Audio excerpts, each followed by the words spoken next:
Coucou les belles lumières. Alors aujourd'hui, j'ai vraiment envie de vous partager la compréhension d'un type d'énéagramme qui me tient fortement à cœur puisque c'est mon, mon type, mon énéagramme type. Et j'espère vraiment à travers cette vidéo que tu vas te permettre de mieux comprendre qui tu es et les défis qui sont les tiens.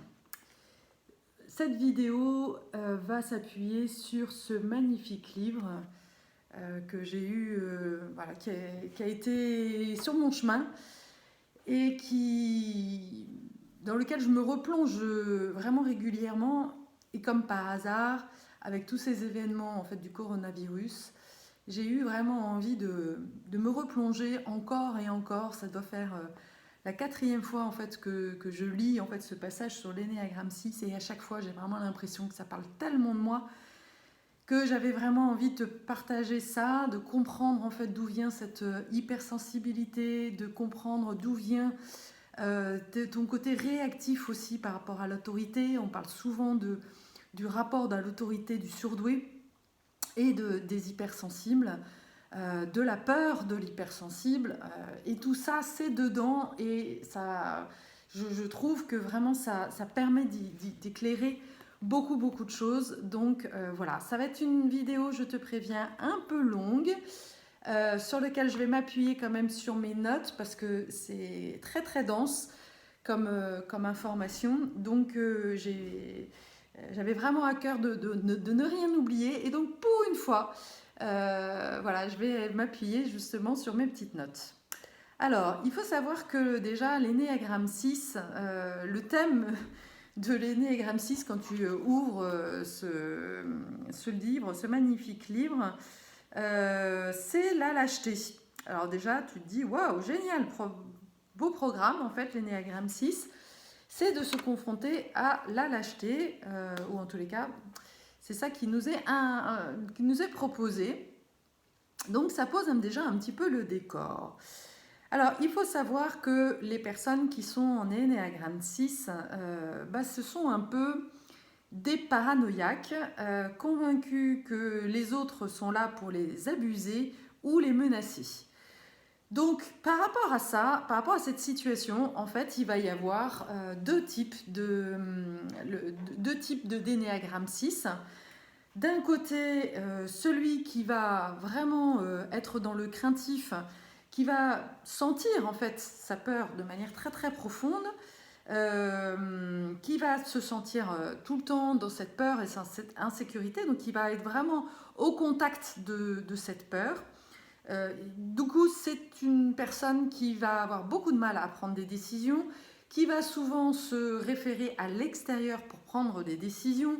Ce sont, pour moi, en fait, c'est vraiment les personnes, les gros consommateurs de toutes les personnes qui vont donner des prévisions, qui vont tirer des cartes, qui vont, voilà, les guidances, tout ça. C'est une personne qui a tendance à donner son pouvoir donc, à l'autre de manière aveugle et qui justement sont complètement envahis par leur insécurité et leur doute, si bien qu'ils font un pas en avant, un pas en arrière, sans arrêt, ils sont aussi paralysés par leur indécision, ils sont dans le doute en gros.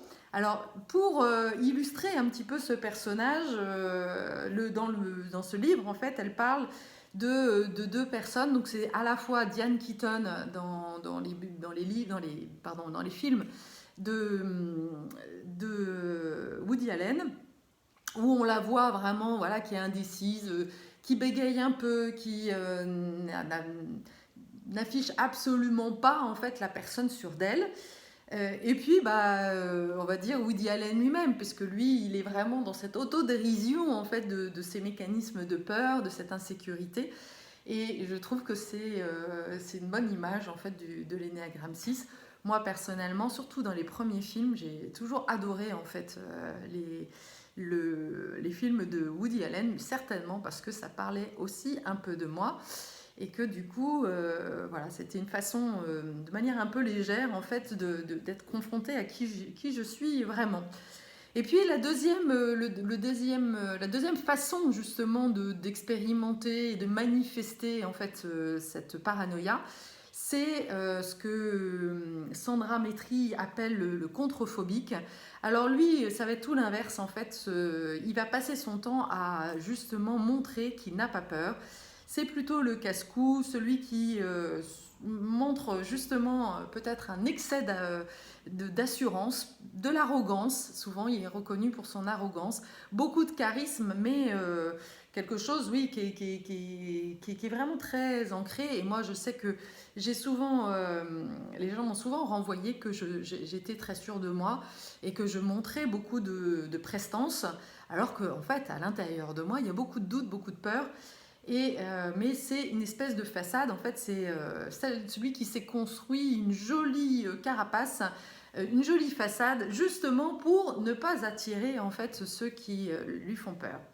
Donc là, en fait, on peut voir des personnages comme Sylvester Stallone, voilà, des gens comme ça, Rambo, c'est ce côté vraiment warrior qui va montrer tellement de force qu'on ne va pas avoir trop envie de se frotter à lui, mais derrière, on ne sait pas trop ce qui s'y passe. Alors, la quête de ce personnage, de cet Ennéagramme 6, eh ben, c'est la force sacrée. C'est de vraiment être en connexion avec son âme et son être profond. C'est reconnaître la nature de son âme comme étant l'essence. C'est pour moi le « je suis ». Et c'est tout. Voilà, je sais qui je suis et je n'ai plus besoin de personne pour pouvoir me dire qui je suis. Et je ne suis plus dans cette peur puisqu'il y a quelque part le contact avec la foi qui est très profonde. Et si tu as vu la vidéo du persévérant d'hier, eh ben, c'est très lié en fait. On voit bien que l'énéagramme 6 est vraiment très très associé à ce type de personnalité que l'on trouve dans la process communication qui est le persévérant. Donc l'obstacle justement, puisque la quête c'est ton chemin en fait d'aller trouver en fait qui tu es vraiment au fond de toi, quelle est ton âme, au-delà justement de tout ce que tu peux te raconter. Et ben l'obstacle c'est justement de l'identification à notre corps et à des instincts dotés d'un gros cerveau comme protection et qui nous met justement dans une situation très très précaire. Parce qu'une fois qu'on a compris que le cerveau finalement se raconte beaucoup d'histoires issues de notre passé, eh ben on ne sait plus vraiment qui on est et c'est ça qui nous met en angoisse permanente. C'est que le monde perçoit, on perçoit le monde avec nos prismes de notre histoire et finalement ça n'a rien à voir avec la réalité. Et donc on ne sait pas très bien ce que c'est que la réalité. Et donc, c'est ça qui va nous mettre dans cette insécurité totale. Alors, une fois qu'on est dans « je suis l'être », je suis dans ma vraie nature, alors du coup, quand on sait qui on est, qu'on sait qu'on a conscience que finalement, si on se laisse guider par notre âme, alors on devient indestructible parce qu'on est relié à plus grand que nous en fait. C'est vraiment cette sensation que rien ne peut m'arriver si je fais confiance, si je suis en fait mon cœur, alors je me sens protégée, je me sens voilà, au-delà de cette vie matérielle qui, elle, m'invite à être dans la peur. Et donc, c'est tout d'un coup avoir la conscience que d'être divine, d'être une déesse. Alors ça, c'est vraiment quelque chose qui, pour moi, qui est toujours d'ailleurs un peu compliqué parce que régulièrement, notamment dans la danse et dans les trans, je me connecte avec cette dimension de divinité, d'être une déesse. Et puis, tout d'un coup, quand je reviens en fait dans ici et maintenant, je me dis non mais attends Carole, laisse tomber, tu te prends pour qui en fait pour être une déesse? Mais oui, en fait, nous sommes tous justement reliés au divin et que quand on se reconnecte à cette perte divine, alors du coup, il y a quelque chose de plus grand et on peut explorer la vie justement avec une forte confiance. Cette foi qu'on n'a pas en fait quand on arrive et on va comprendre pourquoi. Du coup, on a une vision beaucoup plus éclairée de la réalité. C'est comme si, d'un côté, bah, quand tu es dans cette peur, quand tu es, que ce soit phobique ou contre-phobique, tu vois le monde à travers la peur. Et donc, bah, oui, tu vois tout le danger. Et là encore, une fois, par rapport au coronavirus, eh ben, tu lis toutes les informations, le nombre de morts. Et donc, tu te dis, waouh, mais je suis vraiment en danger. Il y a une réalité de ça qui te, c'est comme si tu voyais la réalité, mais à travers ton prisme. Et donc, du coup, tu te sens en danger. Et si tu te sens, et si tu t'ouvres à l'inverse dans cette foi que finalement, c'est bien, il y a quelque chose de bien plus grand, en fait, une explication qu'on n'a pas forcément tout de suite, qu'on n'appréhende pas tout de suite, mais cette confiance dans la vie que le coronavirus a forcément quelque chose de bon. Et là, du coup, tu vas te nourrir de toutes les informations qui, justement, vont alimenter aussi cette vision que bah, finalement, peut-être que le coronavirus, il est là aussi pour justement nous rapprocher les uns des autres, pour nous soutenir les uns des autres. On voit, je ne sais pas toi comment tu le vis, mais moi là en ce moment ici dans cette maison, bah, mes enfants sont réunis, ce qui n'a pas été le cas depuis longtemps. On se remet à jouer à des jeux de société. Du coup, on essaie ouais, de voir aussi le bon côté des choses. Et ça nous redonne foi justement dans la vie en fait. On est vraiment dans la vie. En gros, ce qui me vient là, c'est si tu es dans tes peurs, dans le Ennéagramme 6 qui est justement dans cette lâcheté et dans cette peur, tu es dans la survie. Et une fois que tu as dépassé justement, transcendé tes peurs, eh bien tu vas être vraiment dans la vie, dans le flot de la vie. Voilà, donc l'objectif c'est aussi de comprendre en fait que tu es justement, ta réalité, elle est sous le filtre de ton ego, de ta personnalité, et que une fois que tu te détaches justement de cette personnalité qui a été construite par ton histoire, par un certain nombre de choses, alors tu vas vraiment pouvoir toucher du doigt ton être vraiment, ta vraie nature, ton être profond. Et donc, il y a deux, là aussi deux façons de voir les choses.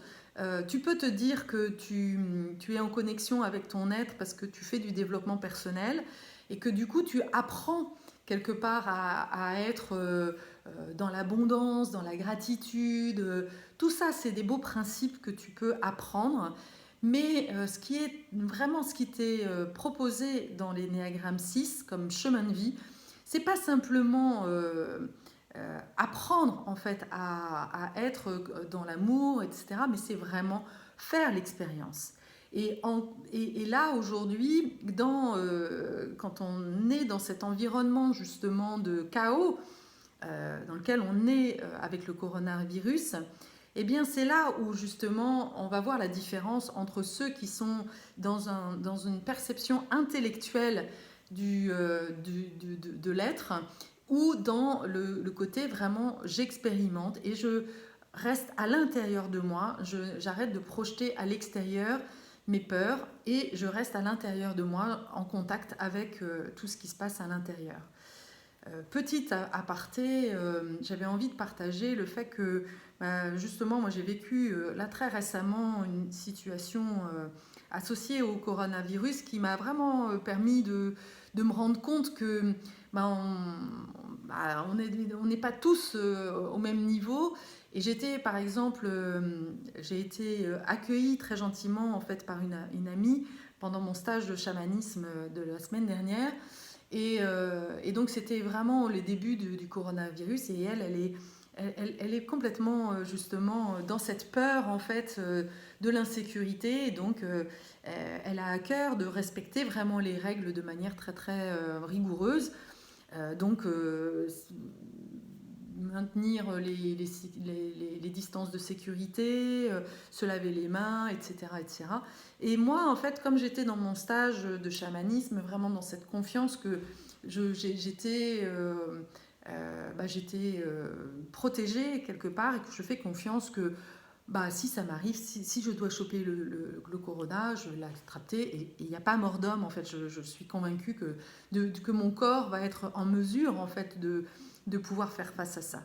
Mais et donc du coup, et puis comme je suis un peu rebelle, c'est vrai que il y a des fois, je fais pas forcément attention en fait. C'est pas par manque de respect, mais c'est juste que chez moi, c'est pas un réflexe quoi. Et donc, au lieu de me dire, de me reprendre que je me lave pas assez les doigts ou que quand j'éternue ou que je postillonne, paraît-il, eh bien, en fait, cette amie a attendu que je rentre pour se défouler sur moi en disant, mais voilà, tu n'as pas respecté mon territoire, et en gros de me montrer comme étant son bouc émissaire.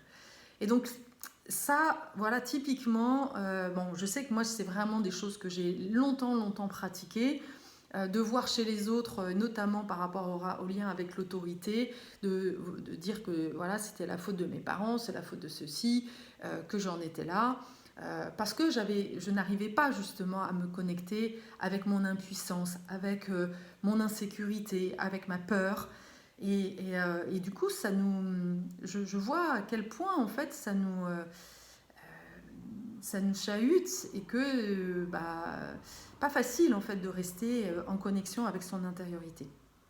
Donc du coup, on voit bien que si on est dans cet énéagramme 6 qui n'a pas encore résolu justement sa problématique, on voit justement le monde comme un danger et on le vit comme un danger. C'est ça le truc le plus incroyable, c'est que tu te rends compte que finalement, ta vie, elle est complètement. La couleur de ta vie va être en fonction des couleurs des lunettes que tu vas mettre.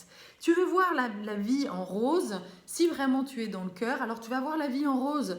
Et si tu es dans la peur, alors tu vas voir la vie en noir, tu vas voir la vie en rouge, tu vas voir que le danger derrière toi. C'est comme si en fait tu attirais à toi tout ce que tu crains le plus. Et vraiment, c'est ça, je l'ai vécu et je vais vraiment vous partager des expériences qui m'a démontré en fait tout ça. Et que quand on traverse les peurs, tout d'un coup, il y a des choses magiques qui nous arrivent. Donc, on voit bien que quand on est enfermé dans cette peur, on est dans un état de vigilance complètement folle et qu'on anticipe tous les dangers. Et en plus, il faut comprendre que en tant qu'hypersensible, c'est comme si tu avais des antennes partout et que tu regardais, tu étais tout le temps comme un animal qui se sent en danger. Donc évidemment, le danger, il est là en fait. Donc soit tu te focuses sur le danger, ou soit justement tu te relis au fait que ce n'est qu'une vision et donc du coup tu peux au contraire aller te connecter plus à quelque chose d'intérieur et de sentir en fait l'amour en toi, ton cœur grand ouvert. Et une fois que tu te connectes à cette confiance de qui tu es, d'être relié à plus grand que toi, alors tout d'un coup, ta vie va changer. C'est ça qui est vraiment incroyable. C'est très difficile à faire passer comme message parce qu'il faut l'expérimenter. C'est vraiment l'expérimentation et que ce qui nous est demandé, c'est justement d'aller au-delà de la peur. Alors, qu'est-ce qui fait qu'on en est arrivé là? C'est quoi l'origine justement de cet état de vigilance et de cette peur profonde? Eh bien, dans ce document, toujours dans ce livre de Sandra Bettry, elle explique que le jeune 6, justement, percevait son environnement comme non fiable et imprévisible. Alors, là encore, je trouve ça intéressant qu'elle dit elle percevait son environnement. Ça ne veut pas dire forcément que c'est la réalité, mais en tous les cas, il a quand même vécu des choses qui l'ont mis dans cette situation. Alors, c'est quoi les deux éléments qu'il a pu vivre? Le premier, c'est le principal parent qui était peu sûr de lui. Ça peut être la mère qui justement n'a pas pris soin de l'enfant que tu étais et n'a pas soit répondu à tes besoins fondamentaux. Alors quand on parle de besoins fondamentaux, c'est la nourriture. Si ta mère par exemple était dépressive comme la mienne, évidemment elle n'était pas en mesure en fait de pouvoir te nourrir correctement. Elle était certainement dissociée, pas vraiment là. Et donc, tu as pu certainement avoir vécu des moments de ton enfance où tu as eu l'impression que tu allais mourir. Parce que là, si ta mère ne te nourrit pas, eh ben, tu as ce sentiment d'être vraiment face à la mort.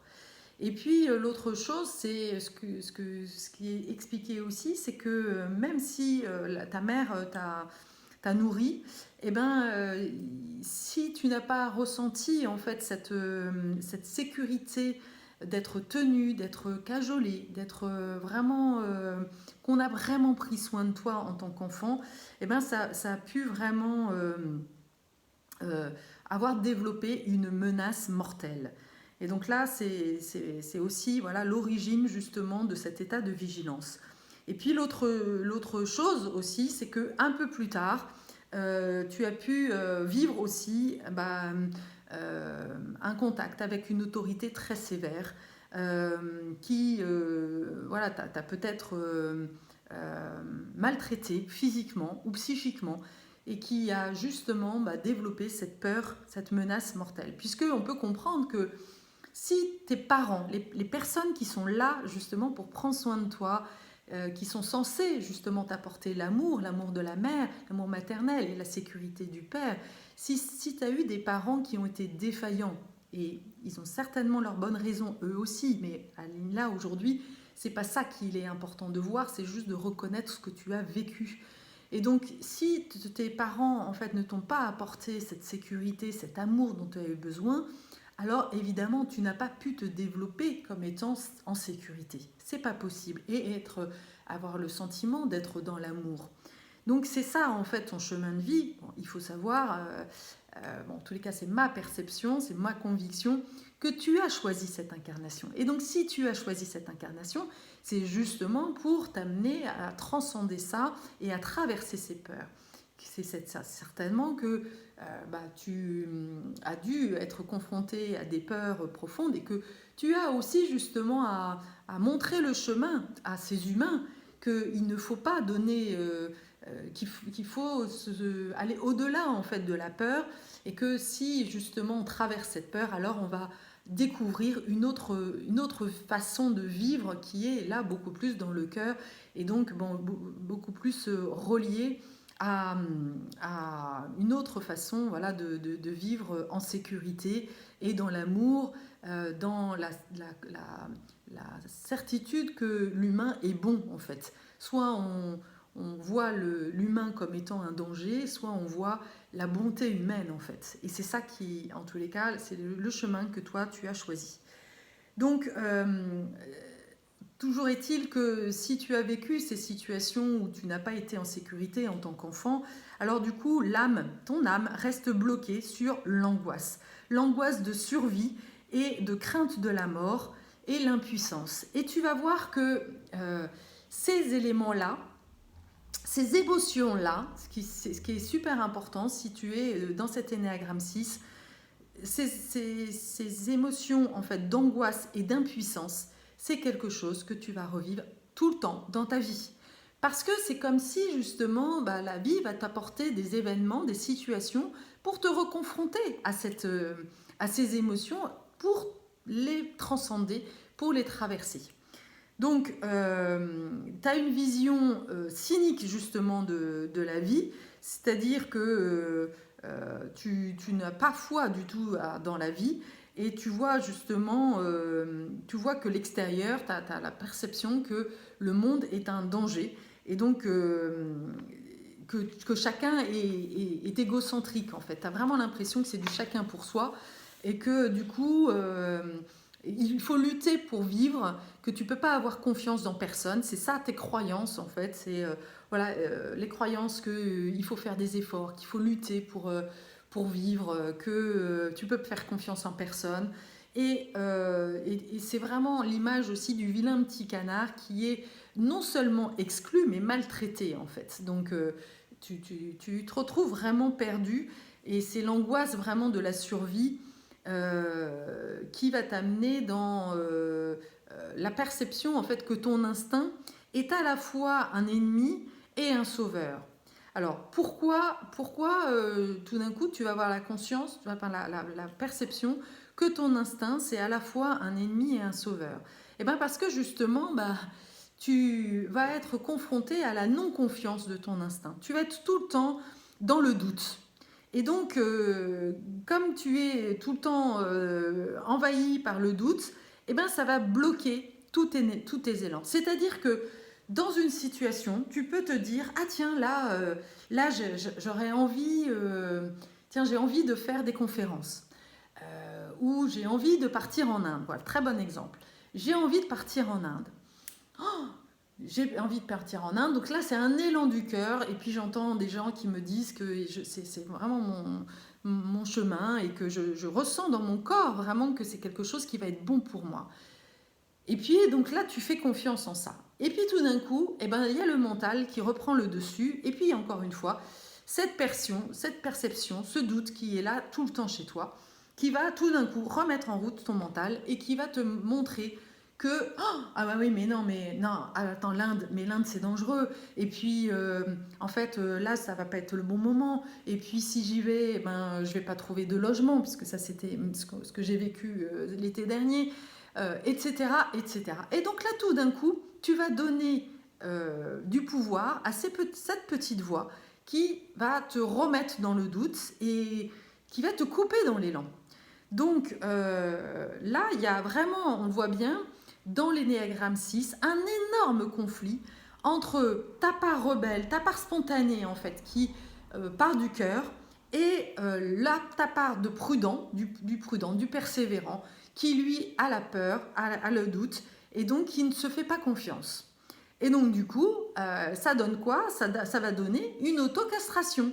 C'est-à-dire, c'est comme si tu te faisais harakiri toute seule, parce qu'il y a un truc qui t'invite à vraiment vivre un truc de ouf, et puis pas toi, il y a une autre part de toi qui dit ah non mais en fait c'est pas bon pour toi, regarde, il y a trop de doutes, il y a trop de choses, tu peux pas te permettre de le vivre.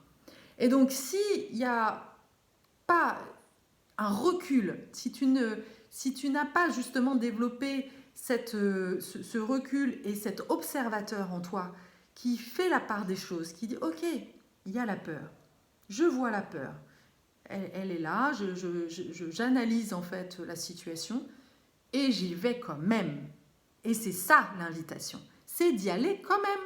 Parce que si tu restes bloqué dans tes peurs, en fait tu ne vis pas, tu es dans la survie, tu bloques tout.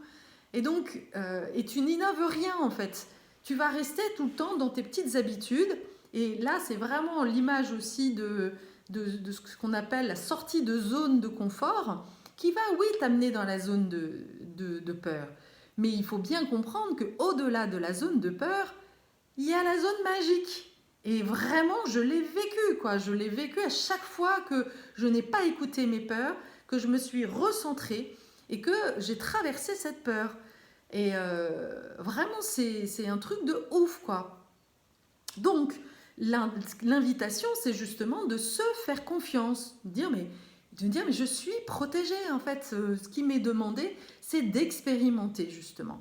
Et donc, et de voir la peur comme juste une douleur physique infligée par une figure d'autorité ou une perte de pouvoir. Voilà.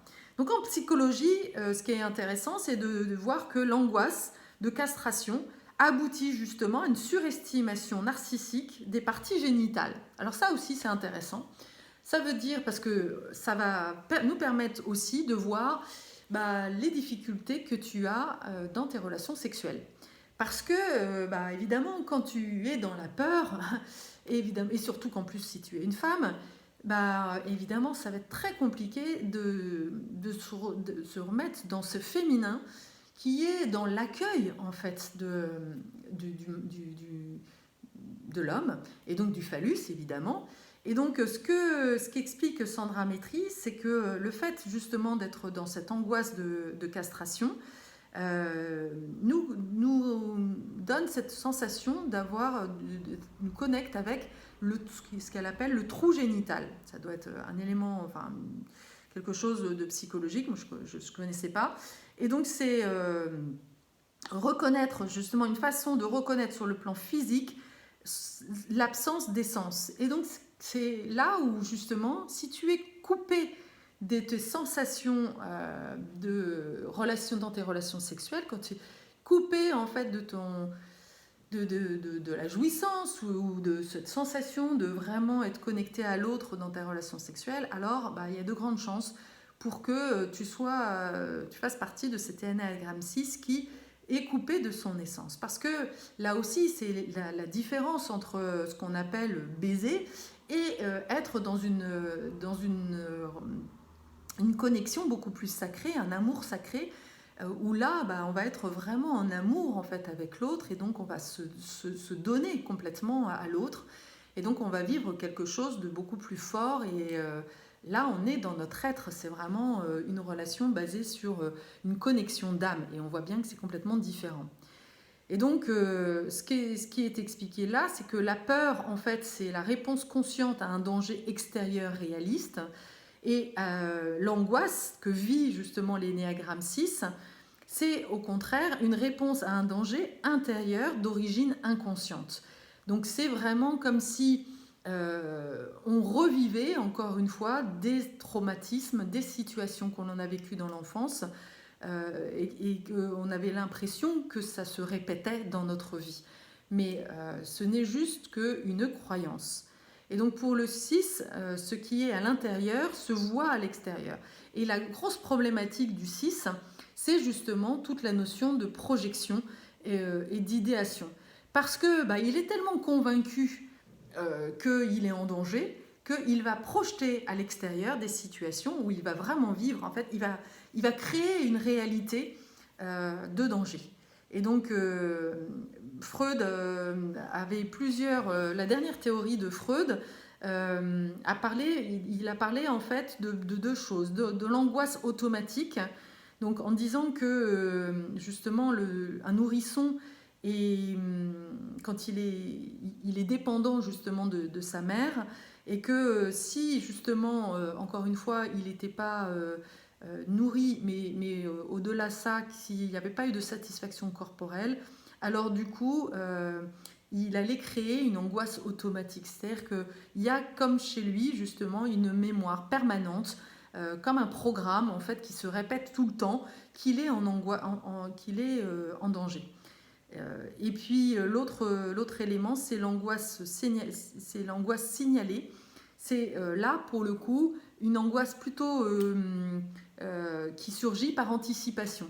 C'est-à-dire que quand je vais être confrontée, et on le vit vraiment, moi je sais que je l'ai souvent vécu justement dans des situations inconnues. Et là aujourd'hui, on voit bien que la société, tout ce que l'on vit, nous invite justement à nous confronter à cette peur de l'inconnu.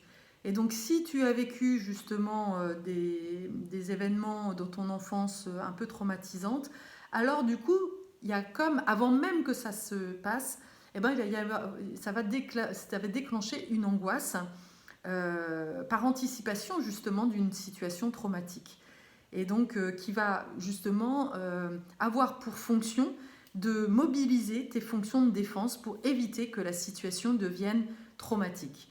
En gros, toute la sensation d'inconnu va te remettre en fait dans l'événement que tu as vécu, donc traumatisante du passé, et du coup tu vas reproduire exactement le même schéma au niveau émotionnel.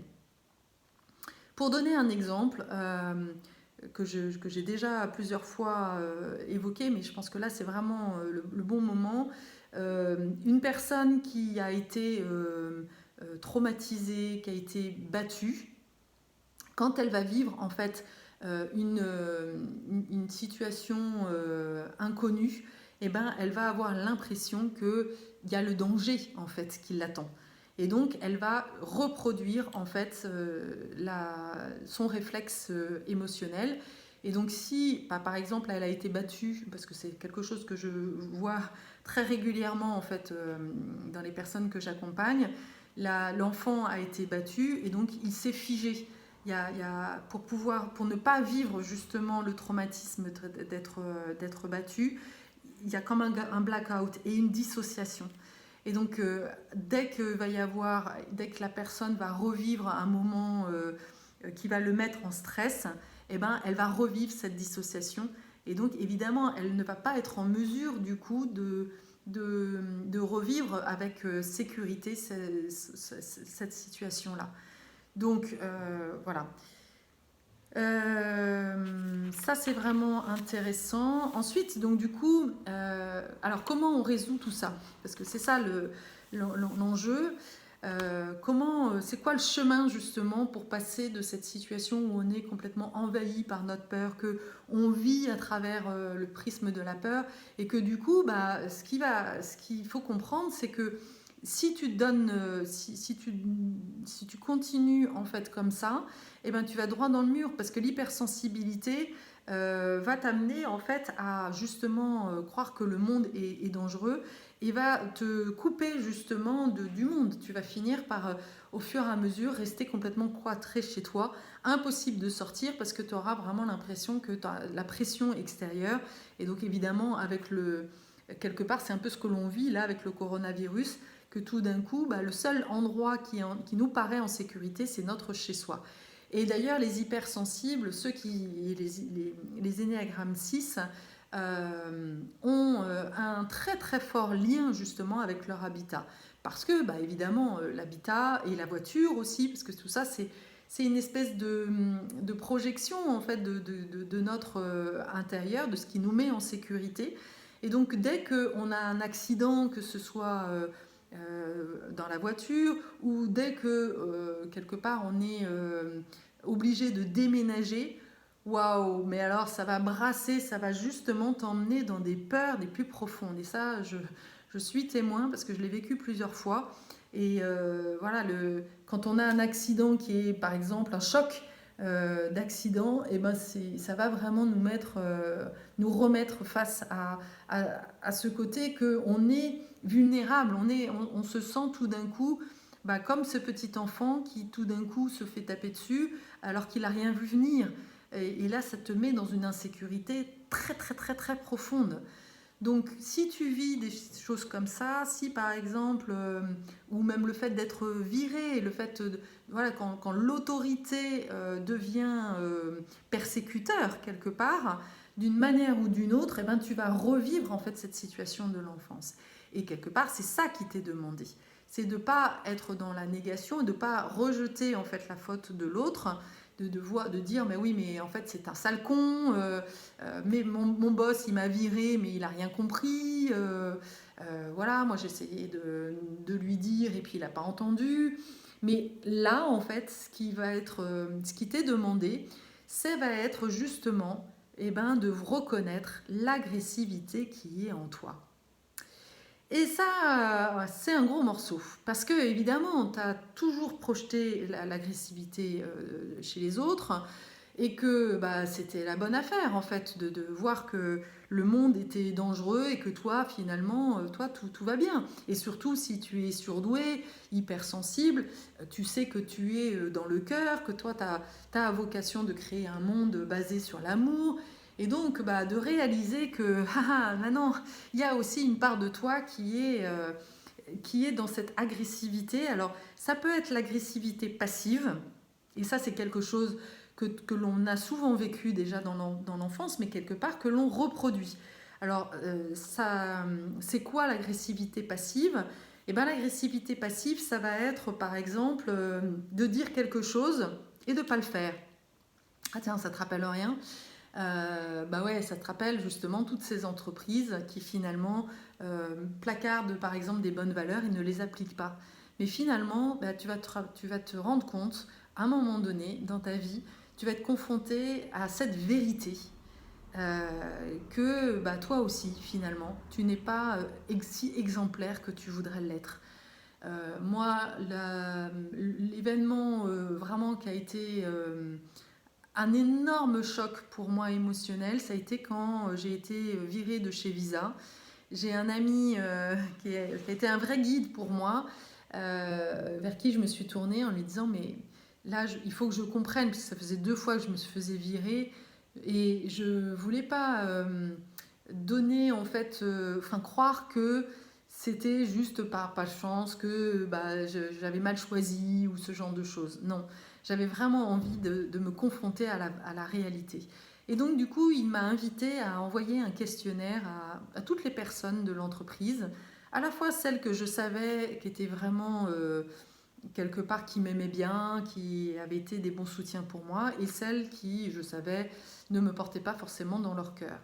Et donc j'ai posé que, je me souviens encore, je me suis vraiment pris la tête en me disant mais c'est quoi les questions que je pouvais poser, et finalement, au final, je n'ai posé que 3 questions. Les 3 questions, c'était comment tu m'as perçu quand je suis arrivée tout au début, et à la fin, comment tu m'as perçu, et quels sont les conseils que tu pourrais me donner. Et là, ça a été un choc parce que bah, j'ai eu vraiment pas mal de réponses. Ça a déjà été quelque chose qui m'a fait du bien. Et en fait, ce qu'on m'a renvoyé, c'est que justement, oui, il y avait une part d'agressivité, que c'est comme si je voulais leur imposer en fait ma vision. Et donc là, on est vraiment en plein dedans, la problématique justement du persévérant, qui a tellement de conviction qu'il en devient aussi persécuteur. Si j'impose ma vision sans m'assurer que c'est vraiment là qu'ils veulent aller, eh ben, je deviens agressive. Et puis de reconnaître aussi que j'avais beau vouloir être empathique, je demandais à mes employeurs d'être empathiques, mais finalement je ne l'étais pas non plus vis-à-vis d'eux, je n'étais pas dans cette compassion, je ne voyais pas la difficulté qu'ils avaient à justement à être dans le changement, parce que typiquement, ils étaient dans leur zone de peur, ils étaient terrorisés par le changement. Et comme moi, je n'étais pas connectée justement à cette peur à l'intérieur de moi, je ne pouvais pas l'avoir à travers eux. Et justement, quelque part, je voulais surtout pas voir en fait cette part de peur qui n'était qu'un reflet de ma peur intérieure. Donc du coup, bah, j'ai été agressive certainement dans ma façon de leur donner, de leur dire leur vérité, et je n'étais pas alignée. Et donc c'est pour ça en fait qu'ils m'ont renvoyée. Et donc de reconnaître ça, bah, ça m'a connectée à cette honte en fait. La honte de ne pas être, la honte, la culpabilité de ne pas être idéal en fait, de ne pas être à l'image de ce leader, de cette muse, de cet exemple que je voulais être en fait. Moi, j'avais vraiment cette ambition d'incarner justement une autre façon d'être leader, et finalement bah, de reconnaître mon imperfection. Ça a été quelque chose de vraiment novateur, mais et j'avoue aussi que j'oublie régulièrement ça. J'oublie, il y a régulièrement en fait une espèce d'arrogance de dire que bah, moi je sais mieux que tout le monde, que je suis un héros, et dans mes vidéos, voilà, de me replonger là-dedans, je me dis waouh, mais il y a quand même certaines vidéos où il y a une vraie arrogance, où j'ai dû être, enfin, où je suis hyper agressive, et que je ne suis pas dans cette humilité en fait. Donc voilà, je suis en chemin, et de reconnaître ça là aujourd'hui, je trouve que voilà, ça fait partie aussi de cette ouverture de cœur, de dire bah ouais, non mais moi je suis pas parfaite non plus quoi, je suis là pour t'accompagner, et à la fois bah je suis en chemin, voilà. Euh, donc ça c'est important, et donc de reconnaître aussi qu'on a une attitude paranoïaque, d'hypervigilance, qui amène justement encore une fois à trouver des boucs émissaires. Et donc là ça c'est pas juste en fait. Ce qui est demandé, c'est justement de me reconnecter avec bah, cette part de moi qui a peur, cette humilité, cette honte de pas être totalement, voilà, de pas être totalement aligné avec cette figure d'autorité que j'aimerais être. Voilà, donc ça c'est super important. Alors ensuite, il y a deux, ce qu'explique Sandra Métry, c'est qu'il y a 2 façons en fait d'aborder aussi justement cette évolution, cette transformation, une fois qu'on a contacté le fait d'être paranoïaque, etc. Et bien souvent, la première des étapes que l'on va vivre, ça va être la volonté. C'est-à-dire ok, je me suis reconnue comme étant faillible, et donc je vais aller dans cette volonté de faire preuve de détermination, de persévérance, pour justement faire l'expérience de sentir l'être à tout l'intérieur, à l'intérieur de moi, comme étant, comment on dit, indéfectible. Et donc c'est aussi quelque part se voir, enfin, l'étape là de la volonté, elle va t'amener quelque part à, à faire de toi comme un espèce de roc, une montagne pleine de conviction. Et du coup, tu vas avoir la personnalité, du coup, devient une construction mentale de ton âme. Euh, et la personnalité a besoin, du coup, en permanence, d'être reconnue, renforcée de l'extérieur. Parce que voilà, il y a comme une espèce, là encore une fois, une injonction d'être parfait. Et donc, la volonté, donc du coup, tu vas tout faire vraiment pour te montrer parfaite. Et donc, c'est là où tu vas bosser beaucoup, parce que tu vas lire énormément, tu vas vraiment essayer de trouver toutes les solutions pour finalement te dire, mais non, mais moi, je veux être parfaite, quoi. Donc, une fois que tu as connecté cette honte et cette culpabilité, eh ben, il va y avoir une part de toi qui va te partir en croisade, justement, de je veux être meilleur, quoi. Mais ça va être dans l'injonction, dans quelque chose, encore une fois, dans la force, et pas dans la légèreté, en fait. Et donc, tu vas et qui va avoir quand même tout le temps avoir besoin de la justification extérieure que, ben oui, en fait, tu es sur le bon chemin, et donc du coup, tu consommes toujours beaucoup de stages de développement personnel parce que tu as besoin de sentir d'avoir ce retour des maîtres, de tes enseignants que tu es parfaite, en fait, et tu vas tout faire pour vraiment, là, tu vas consommer beaucoup de stages, beaucoup de tout ça pour vraiment devenir parfaite. Mais on voit bien en fait que c'est une injonction, encore une fois, c'est comme si tu devenais en fait ton propre père persécuteur qui t'emmène droit dans le mur, en fait, hein. Et donc la confiance en soi, la sécurité, ça devient comme quelque chose, je veux être en sécurité, voilà, je veux avoir confiance en moi. Donc on voit bien, il y a un côté, je veux m'accrocher à l'assurance que je suis confiante, quoi. Mais sauf que finalement, on voit bien que derrière ça, il n'y a pas de fondation réelle. C'est encore une fois une construction mentale. C'est toujours mettre ton mental dans cette conviction que tu es celle que tu voudrais être. Mais en fait, tu ne l'es pas vraiment, quoi. Alors, que faire quand tu es justement dans ça? Eh ben, la dernière étape qui t'est demandée, c'est de te connecter avec le courage. Et donc là, de passer de la volonté au courage, ça va être justement de transcender tes peurs et de dire, comme je le disais tout à l'heure, j'ai peur et j'y vais. Et donc là, c'est vraiment de se confronter, de se confronter à la réalité sans justement retomber dans ton mécanisme de paralysie. Alors comment on fait pour passer de la volonté au courage? Eh ben, pour moi, la meilleure... bon, il y a le fait d'être parfois confronté dans la vie, à être poussé et faire appel justement à cette force à l'intérieur. Mais il y a aussi un, un passage qui, pour moi, aide beaucoup à aller dans ce courage, c'est de faire cette transformation émotionnelle. C'est d'aller vraiment visiter justement tes peurs les plus profondes, te reconnecter avec l'événement d'origine. Et une fois que tu l'as revécu, eh ben, tu vas libérer de l'énergie. Et ça, c'est fondamental parce qu'il y a de l'énergie bloquée, en fait. Je suis tombée sur un autre bouquin qui s'appelle L'éveil du tigre, dont je crois avoir déjà parlé, mais je ne l'ai pas là autour de moi.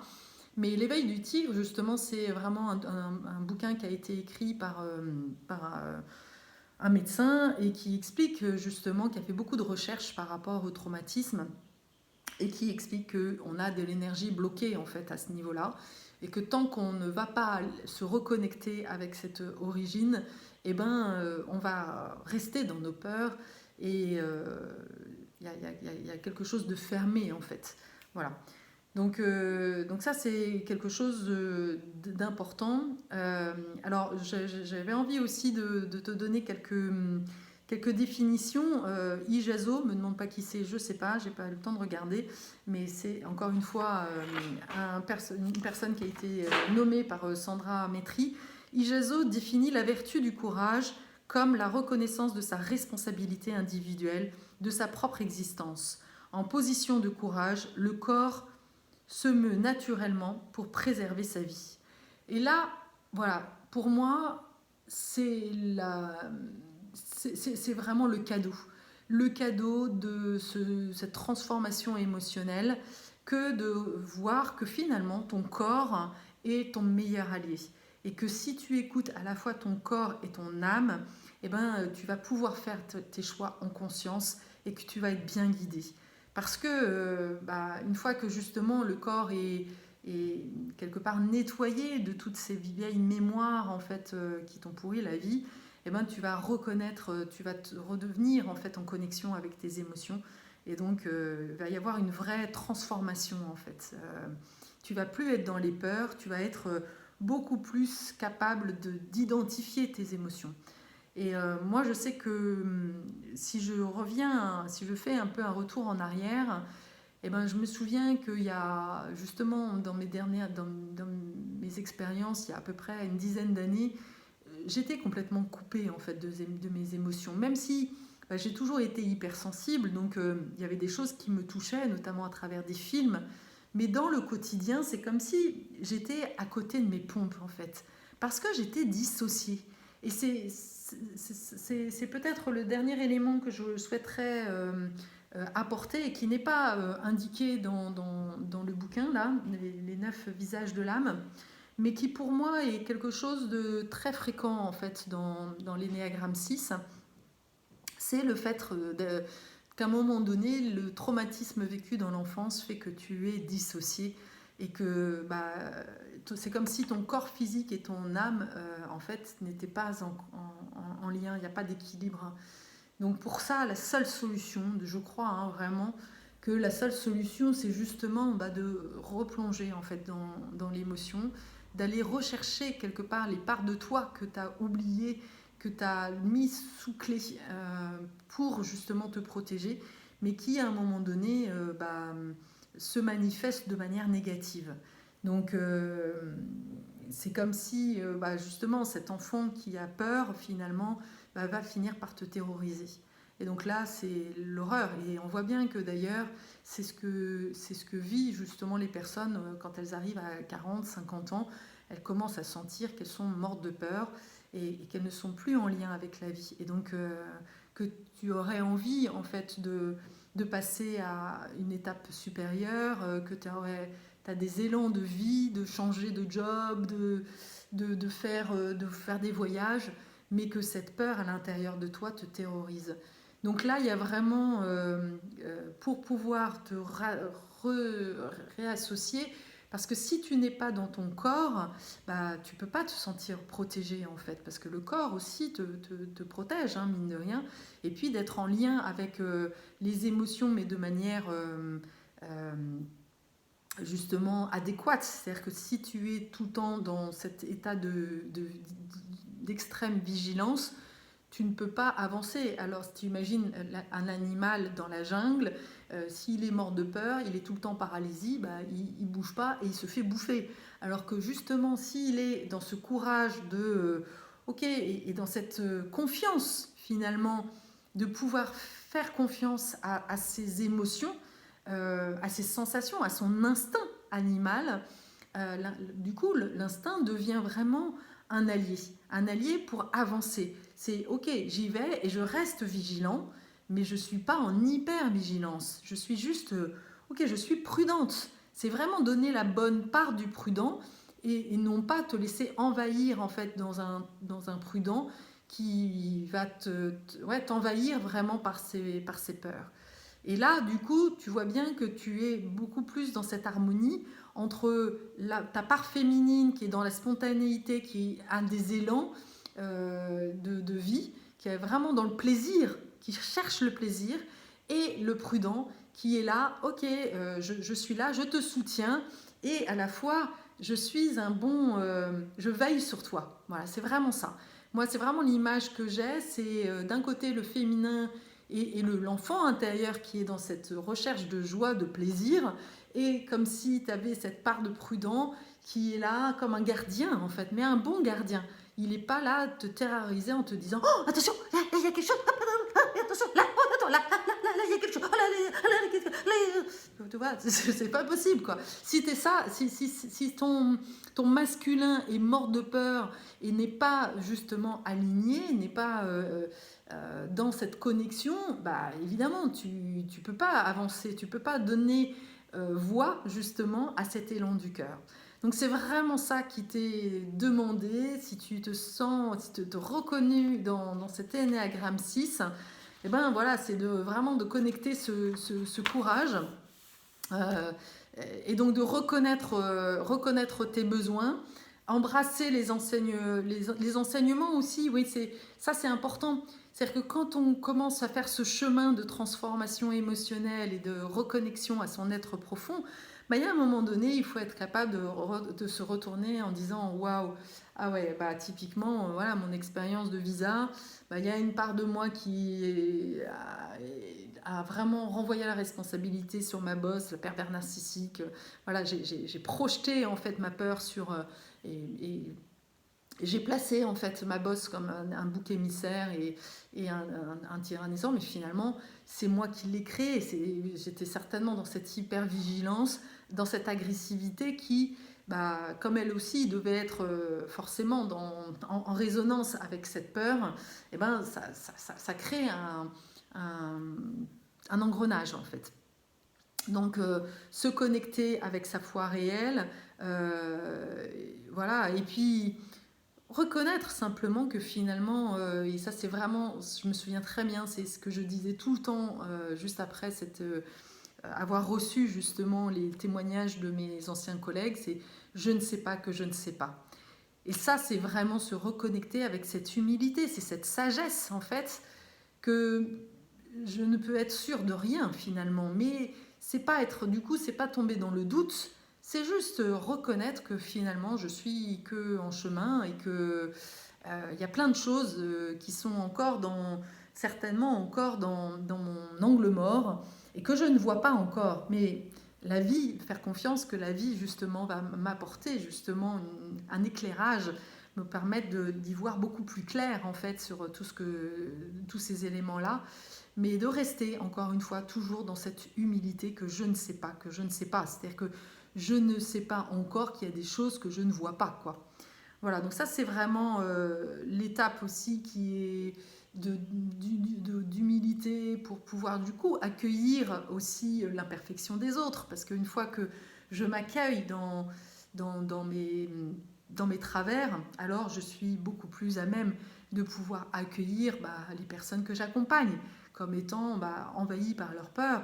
Et du coup, je ne fais pas de projection parce qu'on imagine bien, tu imagines bien que si tu es thérapeute, coach, mais que tu n'as pas vécu, que tu n'as pas traversé en fait cette compréhension en fait que les peurs en fait sont juste à l'extérieur de toi et que d'aller les chercher à l'intérieur de toi, alors du coup tu fais des projections énormes et tu n'aides pas en fait, tu vas ne faire que de renforcer quelque part les projections de tes clientes en disant bah oui c'est ton père le méchant, voilà, t'as vécu ça, ouais en fait toi t'étais vraiment la gentille et puis eux c'est les méchants.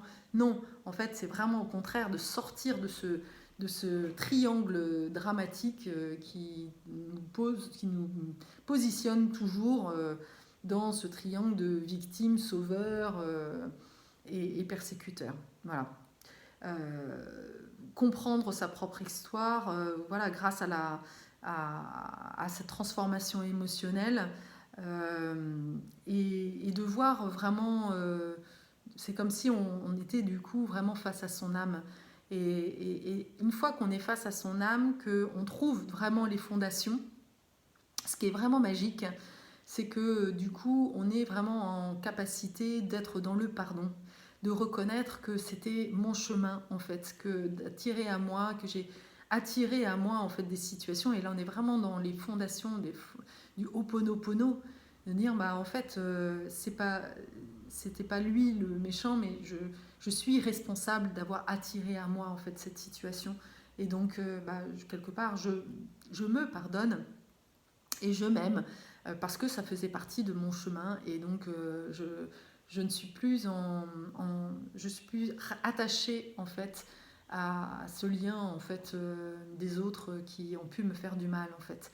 C'était l'expérience que je devais vivre et je le vis vraiment à un autre niveau spirituel qui est bah, ça fait du bien en fait, ça nous permet aussi de sortir encore une fois de ce lien mais voilà, il y a différentes étapes. Il y a besoin de reconnaître la souffrance de l'enfant et puis après de se dire bah ouais, c'est moi qui l'ai attiré à moi. Ça fait partie des étapes. Et puis bah, après, une fois qu'on a compris qu'on a attiré à soi, qu'on peut attirer à soi bah, finalement toutes les situations qu'on peut craindre le plus, eh ben, on va apprendre justement à gérer ses émotions et à rester dans ce rôle d'observateur et de voir comment entretenir justement des émotions, écouter ses vibrations, écouter son âme. Voilà, moi c'est vraiment ce qui m'anime le plus, c'est la partie vraiment magique, c'est comment tu fais pour écouter ton âme. Voilà, donc si ce chemin vraiment de la rencontre de toi te parle, eh ben, sache que bah, je vais me proposer justement un accompagnement un peu exceptionnel à cette période du coronavirus. Donc je t'invite vraiment à me contacter. Il y a le formulaire justement pour m'appeler et pour que je te présente justement ma formation, mon accompagnement qui se passe sur 6 séances. Donc c'est assez rapide. Et vraiment, c'est un cadeau que tu peux te faire à cette période-là pour aller visiter encore une fois ton âme et aller voir vraiment la lumière de ton âme. C'est voilà, sortir de l'ombre et de vraiment accueillir à la lumière au plus profond de toi. Et qui te permet justement du coup de trouver ensuite le chemin de, de l'amour de toi, de la vie que tu peux vivre au jour le jour, qui est dans l'instant présent. C'est plus cette peur, mais c'est au contraire l'amour de la vie, être vraiment vivante, quoi, complètement vivante. Et j'ai vraiment, ouais, je trouve que c'est une époque vraiment fabuleuse, si on veut le voir comme ça, d'opportunité justement, d'aller voir une autre façon de voir la vie, quoi. Eh ben, je te dis vraiment à bientôt. N'hésite surtout pas à profiter de cette séance justement qui te permet déjà qui nous permet de nous connaître. Moi, c'est ce qui est vraiment fondamental pour moi. Et puis de profiter de cette offre exceptionnelle que je vais te faire à l'occasion de ce coronavirus, puisque de toute façon, je ne peux pas faire les immersions à l'extérieur. Donc, bah, voilà, je te permets de faire ce travail-là chez toi en toute sécurité. Et si c'est comme ça, c'est que c'est juste pour moi. Et voilà, c'est l'univers qui m'invite voilà, à prendre soin aussi de ton besoin d'être en sécurité chez toi, comme étant un environnement, l'environnement certainement le plus propice pour toi pour faire ce voyage à l'intérieur de toi. Voilà, bah écoute, à très bientôt. Au revoir.